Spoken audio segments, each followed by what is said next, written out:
Here's something nobody in personal finance wants to admit. That cashback reward your credit card is giving you, it might be one of the most expensive things in your financial life. I know, that sounds backwards. Banks are paying you to spend, so how is that a bad deal? Here's the thing, it's not a bad deal for you because the math doesn't work. It's a bad deal because of what it does to your brain. And if you're serious about wealth building and retirement, this is the video you didn't know you needed. We're going to talk about the psychology behind why credit cards are deliberately designed to make you spend more than you planned.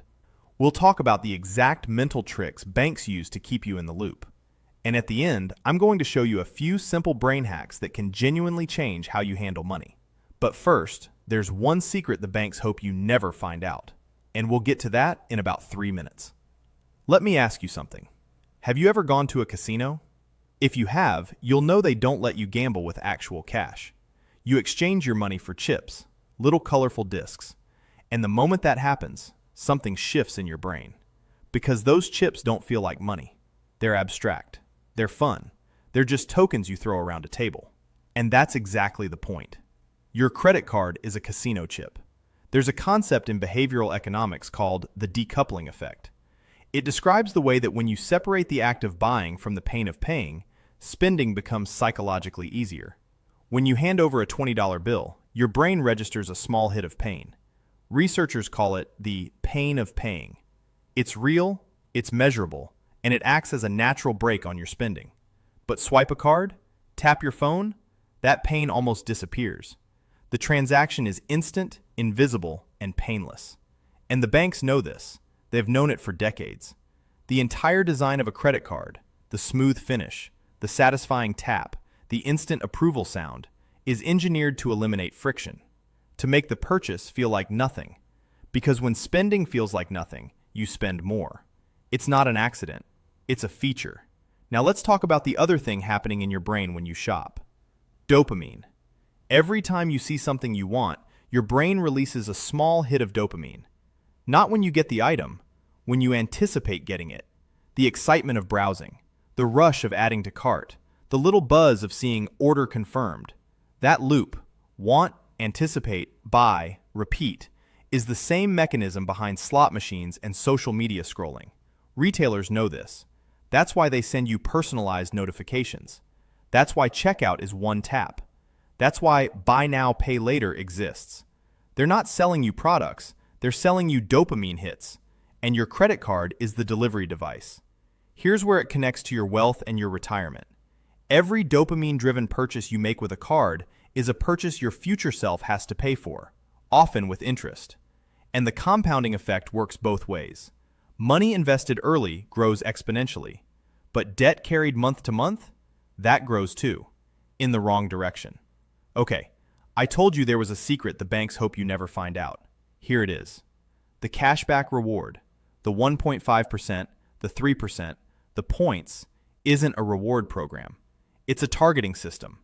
It tells the bank which categories you're most emotionally vulnerable to.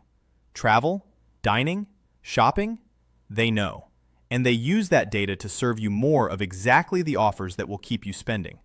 You're not getting rewarded, you're getting profiled. This brings us to something called nudge theory. It was developed by behavioral economists Richard Thaler and Cass Sunstein, and governments and corporations have been using it to influence your decisions ever since. A nudge isn't a rule or a restriction. It's an environmental design choice that makes one behavior easier than another. Think about how your credit card statement is laid out. The minimum payment due is displayed in a big, clear box. Right there, easy to see, because the bank wants you to pay the minimum. That's how they make money. The full balance? Buried. Smaller text. Requires more scrolling. That layout is a nudge. It's designed to make the cheaper for you option feel harder. Or think about credit limits. When a bank increases your limit, and they do this automatically without you asking, it's not generosity. It's a nudge. Because having available credit feels like having available money. And available money gets spent. Look, I want to be fair here. Credit cards aren't evil. Used correctly, paid in full every month, never carrying a balance, they can genuinely work in your favor. But used correctly, requires you to consciously fight against every psychological trigger the card is designed to pull. That's not easy. And most people, aren't doing it. Actually, before we get to the solutions, I want to ask you something.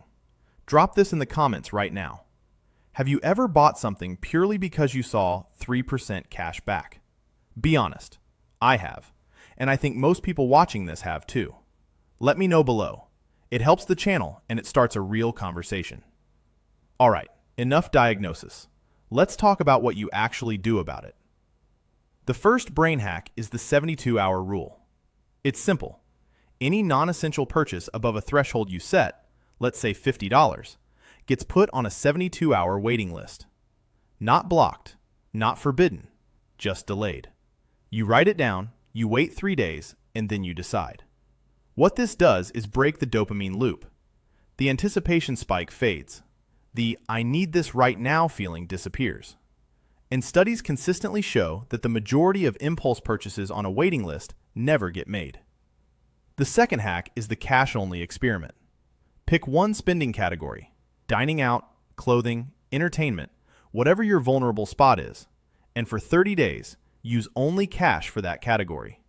No card, no tap, no app. Physical notes. The goal isn't restriction. The goal is to reactivate the pain of paying, to make spending feel like something again. Most people who try this report a 20 to 30% reduction in spending in that category within 2 weeks. Not because they're depriving themselves, because the friction brings their decision-making back online. The third hack is a small one, but it matters.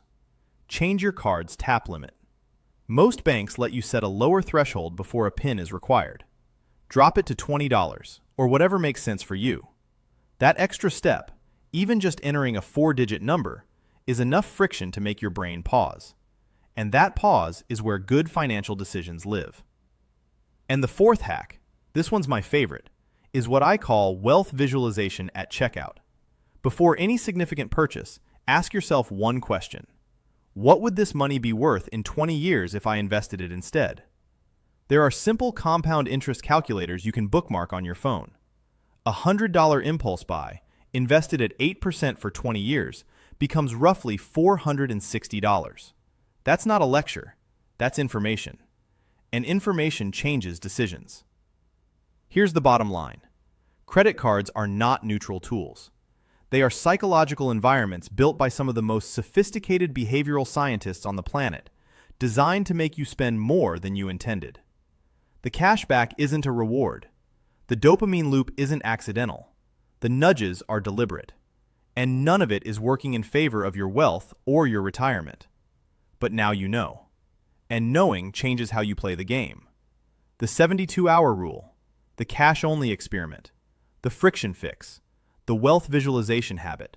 Start with one, just one, and watch what happens to your spending over the next 30 days.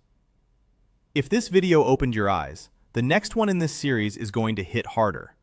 We're going deep on banks versus your money, how the entire banking system is structured to quietly transfer wealth from your pocket to theirs. It's not a conspiracy, it's just business. And once you understand it, you can't unsee it. Don't forget to watch that video. For your wealth, for your retirement, for your future self. I'm Ken, and I'll see you in the next one.